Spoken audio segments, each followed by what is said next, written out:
Viewers మనం వచ్చేసి తెలుగు తల్లి సాధన పత్రం వచ్చేసి వర్క్షీట్ చూస్తూ ఉన్నాము. తెలుగు తోట సాధనలో వచ్చేసి భాషాంశాలు క్రింది అక్షరాలతో మొదలయ్యేటువంటి పదాలను రాయండి.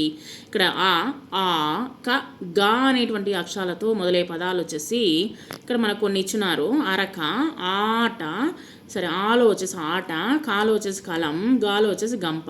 మరికొన్ని పదాలని మనం చూద్దాము. అరక, అమ్మ, అరటి, అద్దం, అడవి, అందం, అటక. తర్వాత వచ్చేసి ఆలతో కూడినటువంటి పదాలు వచ్చేసి ఆట, ఆవు, ఆకాశం, ఆవకాయ, ఆనపకాయ, ఆనందం, ఆలయం.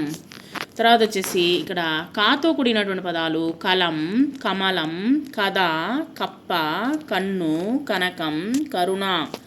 తర్వాత వచ్చేసి గాతో కూడినటువంటి పదాలు గంప, గడప, గరుడు, గగనం, గడియారం, గరుడ, తర్వాత గంధం.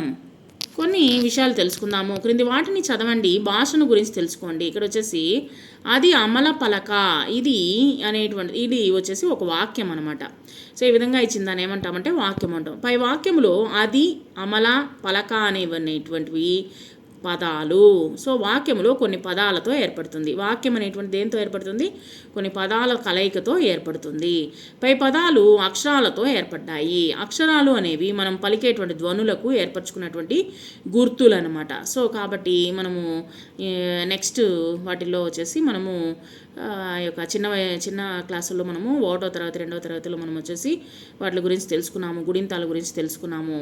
సో మరలా వచ్చేసి ఈ యొక్క వర్క్షీటుల్లో మనకు మళ్ళీ జ్ఞాపకపరుస్తూ ఉన్నారనమాట.